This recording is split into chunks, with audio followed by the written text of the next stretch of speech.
करम खान जे कहर खां तोखे रब बचाए,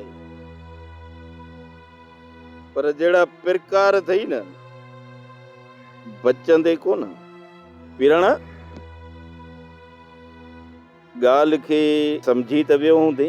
हा करम खान, बचल खान जे राज जो माण्हू आहियां, न सम्झो हूंदुमि। करम खान जे पलांद करणो अथई त सिधो ॿुधाए त मां बि बचल खान खे ॿुधायां।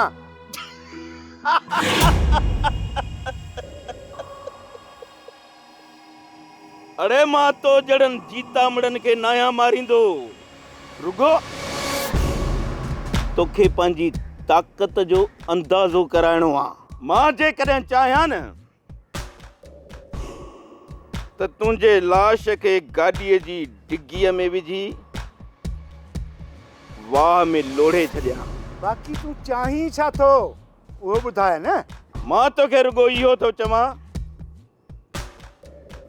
त नांगनि जे बिरड़नि में हथ विझण छॾे ॾे। हिकिड़ो डंग लॻी न फुरड़ी बि कोन हणंदे। मुंहिंजे अंदर में एतिरो ज़हर भरियल अथई। मूंखे सभु ख़बर आहे। दातू खान सॼी ॻाल्हि मूंखे सम्झाई आहे। तूं पंहिंजे सरदार जी बेइज़तीअ जो बचल खान खां पलांद वठण थो चाहीं। बचल खान जे राज जे कुल्हे ते बंदूक रखे तूं बचल खान खे मारे सघंदे? मथो फिरियो अथई मथो। अड़े मथो तव्हां जड़नि जो फिरियो आहे जो बचल जे चवण ते लॻी सरदार सोडे खान जा मुखालिफ़ थिया आहियो। करम खान कन खोले ॿुध।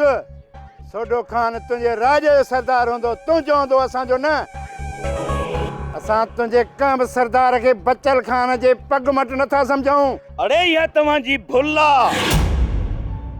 बचल हिकिड़ो मामूली मल्ह आहे, मल्ह। इन बचल जो पेर सरदारनि जी जुतीअ में कीअं थो पइजी सघे?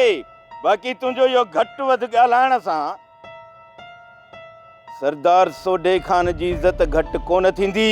सोडे खान खे त तव्हां सरदार बनायो आहे न, पंहिंजो राज वोट कंदो अथसि। बचल सां मुंहिंजो को बि झेड़ो कोन्हे, पर इन बचल सदाई मुंहिंजी मुखालिफ़त कई आहे। सब्सक्राइब कयो असांजो official YouTube channel Sindh TV HD drama ऐं वधीक अपडेट लाइ बेल आइकन खे क्लिक करियो।